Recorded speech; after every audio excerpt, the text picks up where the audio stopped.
வணக்கம் நட்புகளே. இன்னைக்கு நாம் பார்க்க போகிற கதையுடைய தலைப்பு பெண் வேஷம். வாங்க கதையை பார்ப்போம். உங்கள் காதுகளுக்கு இனிமையான கதைகளை கொண்டு வரும் மகிழ் தமிழ் கதைகள். வாருங்கள் கதைப்போம். நட்புகளே, நம்ம கதைக்குள்ளே போகிறதுக்கு முன்னாடி நம்ம சேனல் உங்களுக்கு பிடிச்சிருந்தா, நான் போடுற கதைகள் எல்லாம் உங்களுக்கு பிடிச்சிருந்தா சப்ஸ்கிரைப் பண்ணுங்கள். அப்படியே பக்கத்தில் இருக்கிற பெல் ஐக்கான் அழுத்துங்க. அப்போ நான் போடுற வீடியோக்கள் எல்லாம் உங்களுக்கு வந்துக்கிட்டே இருக்கும். பெண் வேஷம்.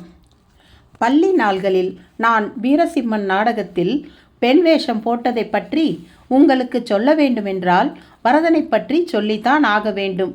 வரதன் அப்போது என் வயசுக்காரர்களில் சுமார் ஒரு அரிஸ்டாட்டிலாக இருந்தான். எங்களை விட அதிக வயதாக இருந்தாலும் ஏக வசனத்தில் தான் கூப்பிடுவோம்.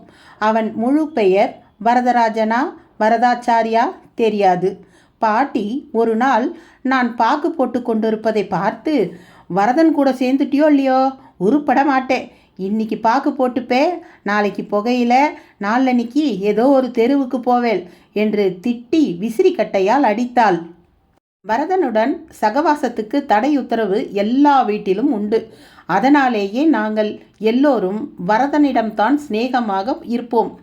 அவனிடம் சிறுவர்களுக்கும் அவனுக்கு சிறுவர்களிடமும் ஒரு கவர்ச்சி இருந்தது. எல்லோரையும் கவனிப்பான், கட்டிக்கொள்வான். திடீரென்று முழக்கையை முதுகுப்புறமாக மடக்குவான். அப்போது அவனுக்கு 35 வயது இருக்கலாம். வேலை ஏதும் பார்த்ததாக தெரியவில்லை. ஆர்வாரும் மிராசு மிட்டாதார்த்தனமும் இரத்தத்தில் ஊறியிருந்த பிரகிருதி. சிவப்பாக கமகமவென்று இருப்பான். வழுக்கை விழ ஆரம்பித்திருந்தாலும் அவன் முகத்துக்கு பொருத்தமாகத்தான் இருந்தது. கொள்ளிடம் சலவை சாலையில் வெளுத்த மல் ஜிப்பாவுக்குள் தாயத்துகளும் மொசமொசவென்று ரோமமும் தெரியும். ஜிவி என்று எம்ப்ராய்டரி போட்டு கைக்குட்டையை தோளில் துண்டு போல ஸ்டைலாக போட்டிருப்பான். வரதனுக்கு கல்யாணமாகி மனைவி சின்னதாக ரங்கவிலாஸ் மரப்பாச்சி போல வீட்டுக்கு உள்ளே இருந்தாள். அவளை நான் அதிகம் பார்த்ததில்லை. மகேந்திர மங்கலத்தில் அவனுக்கு நிலம் இருந்தது. அந்த பச்சை ஏக்கராக்களில் இருந்து வருஷாந்திரத்துக்கும் நெல், உளுத்தம்பருப்பு, துவரம்பருப்பு எல்லாம் வந்துடும். தை மாதம் குத்தகக்காரன் கக்கத்தில் துண்டுடன் பக்கத்தில் வாழைத்தாருடன் நிற்பதை பார்த்திருக்கிறேன். வரதன் திண்ணையில் உட்கார்ந்திருக்கும் தோரணையே அலாதி. கால் மேல் கால் போட்டுக்கொண்டு உட்கார்ந்திருப்பதை பார்த்தாலே தலைமை தெரியும். கொஞ்சம் உன்னிப்பாக பார்த்தாலே சிம்மாசனமும் தெரியும். பளிச்சென்று கிராப் வாரி பவுடர் போட்டு கொள்வான். நெற்றியில் புணுகு கலந்து பண்ணின ஏதோ ஒரு சேர்க்கையில் சிறிய கரிய பொட்டு. சிரித்தால் வரிசையும் வெற்றிலை பழக்கமும் தெரியும். திண்டுக்கல் தளிர் வெற்றிலைத்தான் போடுவான். செம்பில் தண்ணீர் எப்போதும் இருக்கும். பன்னீர் புகையிலை சேர்த்து போட்டு போட்டு அரை மணிக்கு ஒரு முறை கொப்பளித்து கொண்டே இருப்பான். வெள்ளி தம்ளரில் தான் காப்பி. வெற்றிலை பெட்டிக்குள் ஜாதிக்காய், ஜாதிப்பத்திரி, வறுவல், சீவல் எல்லாம் இருக்கும்.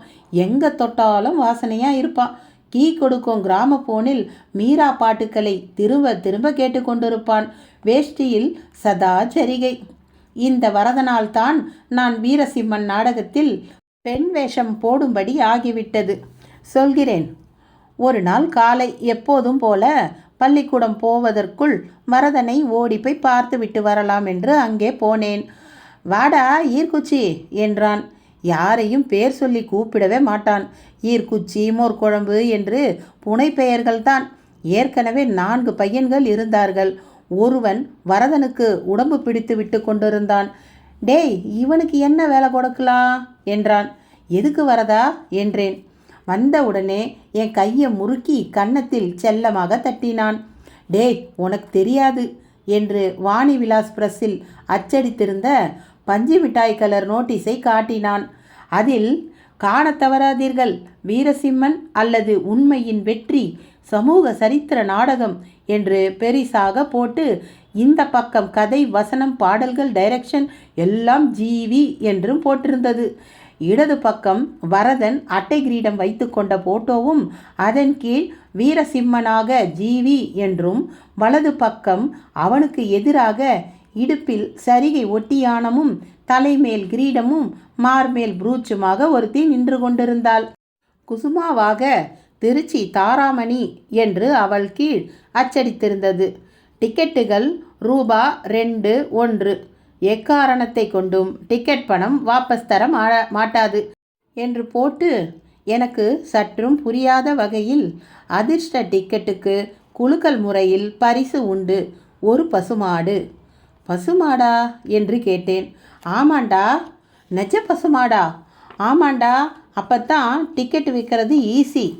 எனக்கு ஒரு பசுமாடு என்ன விலை இருக்கும் என்று ஐடியாவே இல்லை. ஆனால் மேடையில் எப்படி பசுமாட்டை ஓட்டி கொண்டு வந்து அதை ஒரு பிரமுகர் இந்தா என்று பரிசு பெற்றவருக்கு கொடுக்க முடியும் என்பது வியப்பாக இருந்தது. அதை கேட்டு விசாரிப்பதற்குள் எனக்கு ஒரு புதிய கவலை ஏற்பட்டுவிட்டது. அது வரதன் என்னை மேலும் கீழும் பார்த்து, டேய் இவன் தாண்டா சரி என்று சொன்னது. எதுக்கு என்றேன். ஒன்றுமில்லை, ட்ராமாவில் ஒரு சின்ன பார்ட்டு. என்ன பார்ட்டு என்றேன் பதறிப்போய். வீரசிம்மனுக்கு விசிறத்துக்கு ஒரு சேடி வேணும். சேடினா பொம்மநாட்டியா? ஆமாம். ஏய் அவனை போய் பிடிங்கடா. கேவி ஓடி வந்து என்னை பிடித்து இழுத்து வந்தான். வேஷம்னா உடனே ஓடுறியே. இதப்பார், இவன் தான் சேவகன், இவன் சேனாதிபதி. தாராமணி வரா, நான் இருக்கேன். உனக்கு சின்ன பார்ட்டு தான், இதுக்கு என்ன தயக்கம்? வரதா, நான் வரல, எனக்கு தெரியாது, எனக்கு பேச வராது. பேசுகிற பார்ட்டி இல்லடா அது. ராஜா பக்கத்தில் நின்றுக்கிட்டு விசிறணும். ஒரு வார்த்தை வசனம் கிடையாது.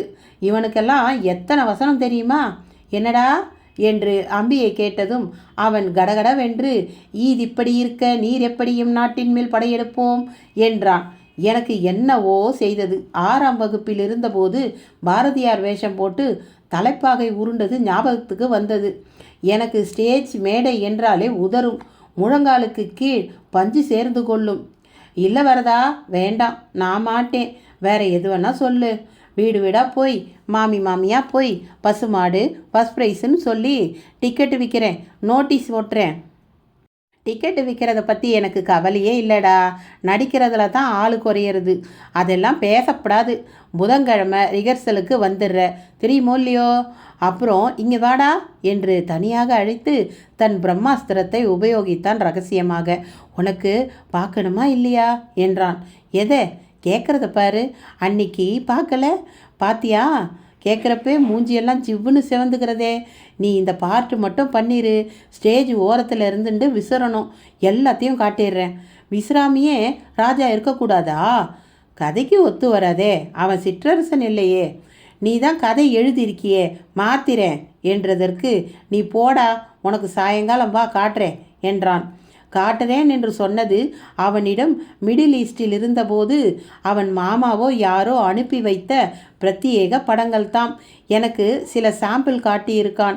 அதில் வெள்ளைக்கார ஆண்களும் பெண்களும் விதவிதமாக நின்று கொண்டிருந்தார்கள்.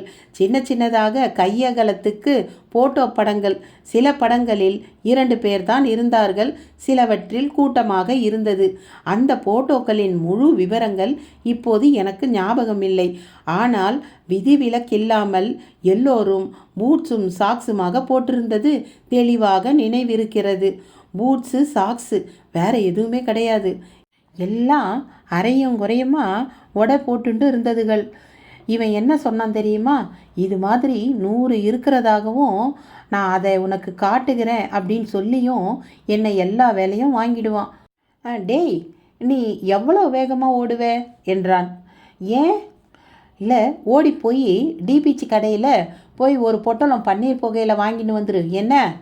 நான் புகையில வாங்கிட்டு வரேன், என்னை ட்ராமாலேருந்து விட்டுடுறியா? நீ போய் வாங்கிட்டு வாயே, 30 செகண்டுக்குள்ளே வா, உன்னை விட்டுடுறேன். நான் தலை தெறிக்க நாக்கு உளர தேர்முட்டிக்கு ஓடினேன். டிபிச்சி எப்போதும் போல் தனக்குள்ளே பேசி கொண்டிருந்தான். டிபிஜி கடை ரங்கன் கடைக்கு எதிர்த்தாற்போல் இருக்கும்.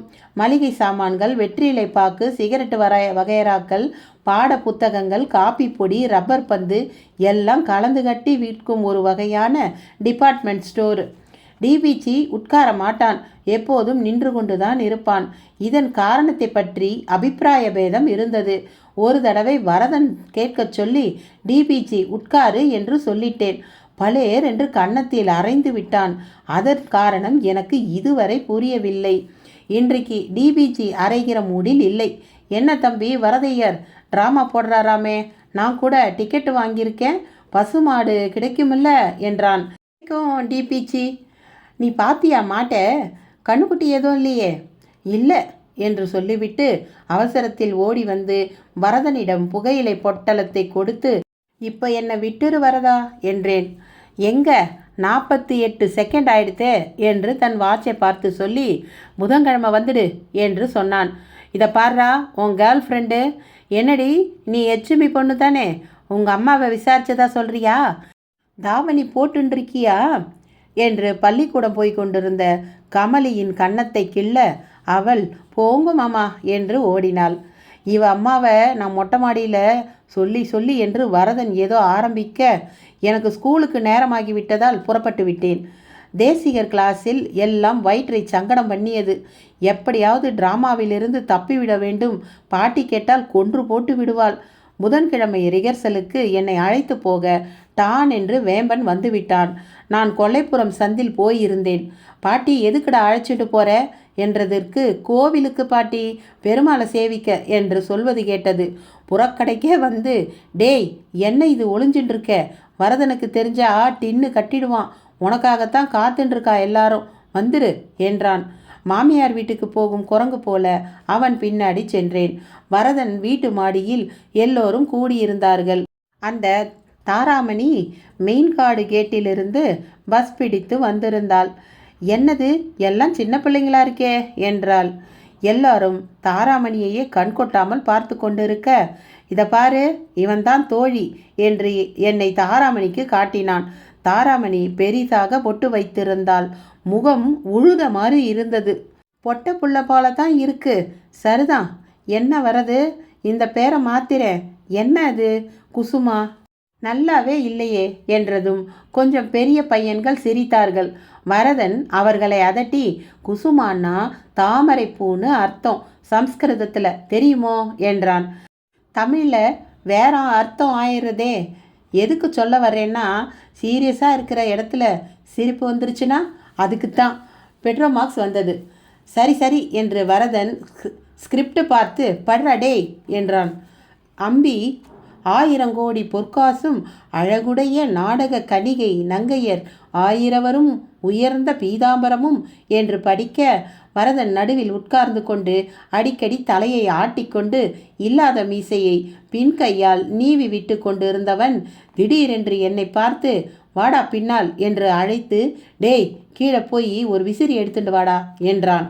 கொண்டு வரப்பட்ட பனை விசிறியை டிராமாவில் இதை விட பெருசாக இருக்கும், இப்போ சத்தியத்துக்கு இதை விசிறு என்று என்னை பின்னால் நிற்க வைத்து தோழியாக மெல்ல விசிற சொன்னான். திடீரென்று வேம்பன் என்னை பார்த்து, அடி திலகவதி என்று கீச்சு குரலில் கூப்பிட்டதை வரதன் கட்டுப்படுத்தினான். ஒன்றும் இல்லடா, நீ சும்மா இந்த மாதிரி விசிற வேண்டியது தான். என் சகாக்கள் முன்னாலே நிற்கவே வெட்கம் பிடுங்கி தின்னும்போது சபையில் அதுவும் பெண் வேஷத்தில் என்று நினைத்ததுமே கதி கலங்கியது. அப்புறம் அந்த திருச்சி தாராமணி வேறு மற்ற பேருடன் சேர்ந்து கொண்டு என்னை கலாட்டா செய்து உச்சி மோந்து தோழி என்று கன்னத்தை அடிக்கடி கிள்ளி கொண்டிருந்தாள். ஒன்றும் நன்றாகவே இல்லை. எதிரே மற்றொரு பேட்ச் அட்டையில் உடைவாள் வெட்டி அதில் சில்வர் பேப்பர் ஒட்டி கொண்டிருந்தார்கள்.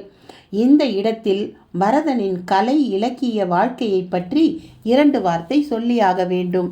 கொஞ்ச நாள் முன்பு மோர்சிங் கற்றுக்கொள்கிறேன் என்று ஆரம்பித்து 3 மாதம் கொங்கி கொங்கி என்று கெந்தி கொண்டிருந்தான். நாக்கு தடித்து போயிருந்ததால் அதை விட்டுவிட்டான். இலக்கியத்தை பற்றிய வரையில் பேசும் படத்தில் அவன் கேட்ட கேள்வி ஒன்று வந்திருந்தது. சுந்தரிபாய் நடித்த கண்ணம்மா என் காதலி படத்தை பற்றி. அப்புறம் ராமநாதன் ஆசிரியராக இருந்த காதல் பத்திரிகையில் சலனம் என்று ஒரு கதை ஜிவி என்று போட்டு வந்திருந்தது. அது தான் எழுதியது என்று சாதித்தான். சில வேளை எங்களை எல்லாம் சுற்றி வர உட்கார வைத்து புதுமை பித்தன், கூப்பாரா, பாரதிதாசன் என்று படித்து காண்பிப்பான். கற்பு கற்பு என்று கதைக்கிறீர்களே, இதுதாயா பொன்னகரம் என்று ஆக்ஷன் கொடுத்து படிப்பான். கலையை பொறுத்தவரை கிருஷ்ண ஜெயந்திக்கு ஒரு ஸ்டூலை கவிழ்த்து 4 பக்கமும் பிளைவுட் அடித்து உள்ளே ரசகுண்டு ஜரிகை நெலி எல்லாம் தொங்க விட்டு கிருஷ்ணருக்கு அலங்காரம் பண்ணி எங்களை சித்திரை 4 வீதியும் தூக்கி கொண்டு போகச் சொல்லுவான். அதோடு சரி. இப்போது வீரசிம்மன். அது எந்த மாதிரி நாடகம் என்பது எனக்கு ரிஹர்சலில் பிடிபடவில்லை. வீரசிம்மன் மே மாதம் 5ஆம் தேதி ஹைஸ்கூல் ஹாலில் நடக்க ஏற்பாடாகி இருந்தது. சேர்மன் வந்து தலைமை தாங்குவதாக இருந்தது. அவர் கடைசி நிமிஷத்தில் ஹைட்ராசெல் ஆபரேஷனுக்கு போய்விட்டதால் வடக்கு சித்திரை வீதி பட்டாவை கூப்பிட்டார்கள். அவன் வண்டி கட்டி கொண்டு 4 மணிக்கே தலைமை தாங்க வந்துவிட்டான். நான் மேக்கப்புக்கு போனபோது மணி 6 இருக்கும். டிக்கெட் நிறைய விற்றிருந்தார்கள் போலும். அப்போதே கணிசமான அளவுக்கு கூட்டம். பால்காரர்கள் நிறைய பேர் வந்திருந்தார்கள், குவளையும் கயிறுமாக. பசுமாடு பரிசு என்பதே ஒரு புதுமையாகி ஊரே கொல் என்று போய்விட்டதாக பட்டா சொன்னான். பசுமாடு நெசமாகவே கொட்டகை வாசலில் கட்டியிருந்தது. நன்றாக குளிப்பாட்டப்பட்டு நெற்றியில் குங்குமம் பெருசாக இட்டுக்கொண்டு கொம்புக்கு வர்ணம் பூசி பக்கத்தில் கன்றுக்குட்டியுடன் நர்வஸாக அடிக்கடி சாணி போட்டு கொண்டிருந்தது. இது எல்லார் பார்வைக்குமாக வைக்கப்பட்டிருந்தது. மாட்டை பார்த்ததும் நாடகம் பார்க்கலாமா வேண்டாமா என்று தயங்கி கொண்டிருந்தவர்கள் சிலர் தீர்மானித்து ஓட்டைக்குள் கையை விட்டு டிக்கெட் வாங்கினார்கள். நான் போனபோது வரதன் கை கடிகாரத்தை பார்த்து கொண்டிருந்தான். எங்கே இந்த தாராவை இன்னும் காணோம்? வாடா டேய் வா. ஏன் நீ கூட லேட்டாக வரியா?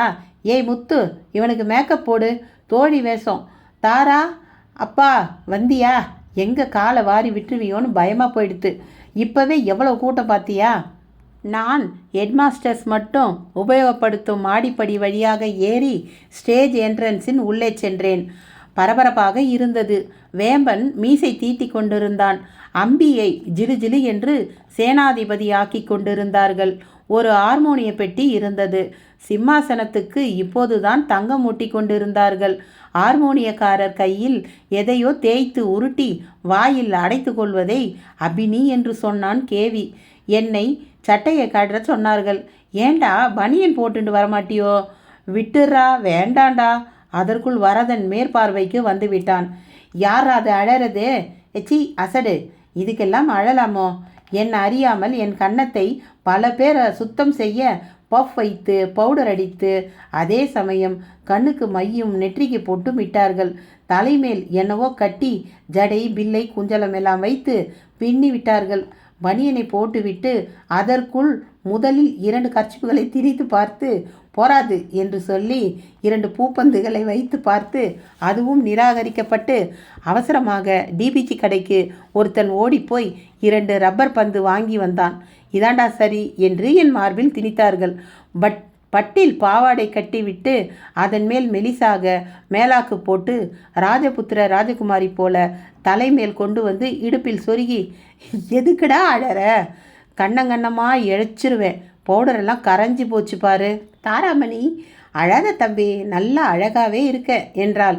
அம்பி மேலும் கீழும் நடந்து கொண்டே பரீட்சைக்கு கடைசி நேரம் போல 1000 கோடி பொற்காசும் என்று திருப்பி பார்த்து கொண்டிருந்தான். வேம்பன் என்னை பார்த்து ஹை என்று ஆச்சரியப்பட்டான். வரதனும் உள்ளே வந்து சபாஷ் என்றான்.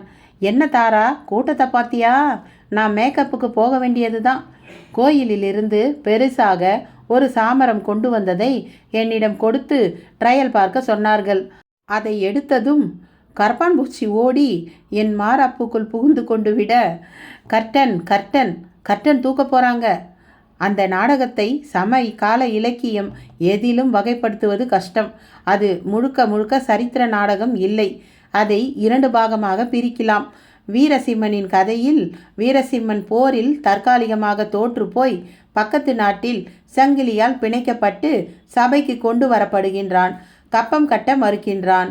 அந்த நாட்டு ராஜகுமாரி குசுமா செண்டாடும்போது ஜன்னல் வழியாக பார்த்து மையல் கொண்டே பாடுகிறாள்.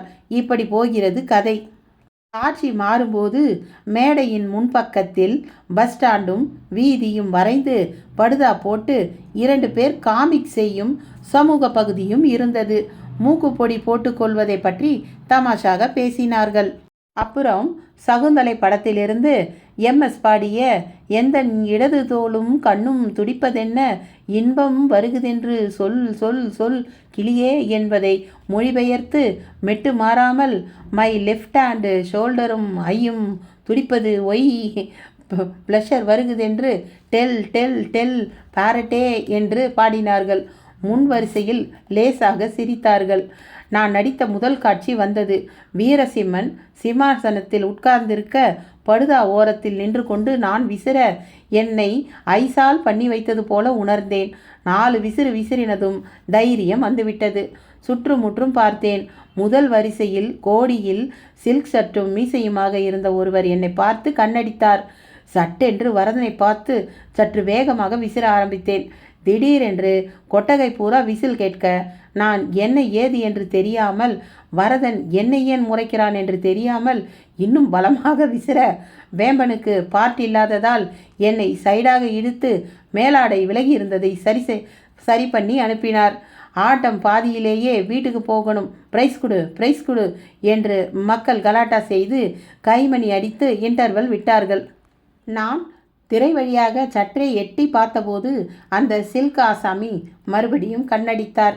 பிரம்பு நாற்காலி போட்டு பட்டாவை உட்கார வைத்து ஒரு தகரப்பெட்டிக்குள்ளிருந்து குலுக்கி 3846 என்ற நம்பர் சொன்னார்கள். உடனே சபையோரிலிருந்து ரங்கசாமி எழுந்து வந்து டிக்கெட் என்னது என்று சொல்லி ஓடிவர முன் வரிசையில் தகர நாற்காலிகளை நகர்த்தி பசுமாடு வர வழி பண்ண அது உள்ளே நுழைய மறுத்ததால் கதவருகிலேயே பரிசளிப்பு விழா நடைபெற்றது. அந்த நாடகம் முற்று பெறவில்லை. திடீரென்று வெளியே ரகளை. நான் கிரீன் ரூம் ஜன்னல் வழியாக எட்டி பார்த்தபோது கீழ்வரும் உரையாடல். என்ன ரங்கசாமி, இதே மாதிரி காராம்பசு உங்ககிட்ட ஒன்று இருக்குதில்ல? கிட்டத்தட்ட இதே மாதிரி தான். இல்லை, இதே தான் போல இருக்கு. தேமல் கூட சரியா இருக்கு. கண்ணுக்குட்டி கூட அதே கலர் தான். ரங்கசாமி, உண்மை என்ன? சொல்லு விஷயத்த. அது வந்துங்க, 2 பசுவும் ரெட்டை. வரதா? நீ என்னவோ ஏக்கிறன்னு தோணுது. ரங்கசாமி, தனியா வரியா? ரங்கசாமியின் கழுத்தை சுற்றி சவுக்கத்தை போட்டு முறுக்கி தனியாக அழித்து சென்றதில் அவன் எல்லாவற்றையும் கக்கிவிட்டதாக தெரிந்தது. பசுமாடு வரதன் வாங்கி வந்ததெல்லாம் இல்லையாம். டெம்பரவரியாக ரங்கசாமியிடமிருந்து வாங்கி வந்து ரங்கசாமியே பரிசு விழும்படி ஏதோ ஒரு செட்டப் போல. ரங்கசாமியின் பக்கத்து வீட்டுக்காரன் நாடகத்துக்கு வந்திருந்ததால் விஷயம் சட்டென்று வெளியில் வந்துவிட்டது. பணத்தை திருப்பி கொடு என்று கூச்சல். தம் தம் என்று தகர கூரை மேல் கற்கள் விழுந்தன. வரதன் தலை தெறிக்க உள்ளே ஓடி வந்து அவ்வளவுதான் டிராமா, எல்லாரும் ஆத்துக்கு போங்கோ என்று சொல்லிவிட்டு சிட்டாய் பறந்து போனான். எனக்கு பனியனையோ பந்தையோ கழற்ற சமயம் இல்லாமல் பாவாடையுடன் ஓடினேன். குறுக்கே சில்காசாமி மேடைக்கு வந்து என்னை தடுத்து வாக்கண்டு என்றார். சார், நான் பையன் சார் என்று சொல்லிக்கொண்டே மாடிப்படியில் சரிந்து இறங்கி ஓடி கொள்ளிடம் ரோடு வழியாக வேஷத்தை துறந்து இருட்டில் வீட்டுக்கு வந்து சேர்ந்தபோது மணி 11. பாட்டி, இதோ நாளைக்கே உங்கள் அப்பாவுக்கு லெட்டர் போடுகிறேன் என்று கொதித்தாள். மறுநாள் வரதனை வீட்டில் காணவில்லை. மகேந்திரமங்கலம் போயிருக்கிறதாக சொன்னார்கள். அதன்பின் வரதனை சந்தித்ததாக ஞாபகம் இல்லை. வீரசிம்மனில் நடித்ததற்கு எனக்கு ஒப்பந்தப்பட்ட அந்த படங்கள் காட்டப்படவே இல்லை. இதெல்லாம் நடந்து 30 வருஷங்களுக்கு பிறகு சமீபத்தில் ஸ்ரீரங்கம் போயிருந்தபோது வரதன் வீடும் காணாமல் போயிருந்தது. பாத்திரக்கடை நாராயணசாமி அதை வாங்கி இடித்து கட்டி முகத்தை மாற்றி போஸ்டல் சூப்பரிண்டென்ட் ஆஃபீஸ்க்கு வாடகைக்கு விட்டிருந்தார். வீட்டின் முகப்பில் தகர போர்டில் அரசாங்கம் தெரிந்தது. வரதன் தன் பையனுடன் பம்பாயிலோ எங்கேயோ வயதாகி போயிருப்பதாக கேள்விப்பட்டேன். இறந்து கூட போயிருக்கலாம். அவன் உயிரோடு இருந்தாலும் அவன் காலத்தில் இருந்த ஒரு விதமான பியூடலிசமும் சவடால்தனமும் உல்லாசமும் வீழ்ச்சியும் கவிதையும் கலந்திருந்த அந்த சகாப்தம் இறந்துவிட்டது என்று தான் சொல்ல வேண்டும். கதை முடிந்தது. என்ன நண்பர்களே, சுஜாதா வாழ்வில் நடந்த நிஜமான கதைகளை சொன்னாலும் எவ்வளவு நகைச்சுவையாக அழகாக சொல்லியிருக்கிறார். கேட்பதற்கும் படிப்பதற்கும் மிகவும் சுவாரஸ்யமாக இந்த கதையை நமக்கு அவர் கொடுத்திருக்கிறார். இந்த கதை உங்களுக்கு பிடிச்சிருந்தா லைக் ஷேர் பண்ணுங்கள். அடுத்த பதிவில் நான் உங்களை சந்திக்கிறேன். நன்றி.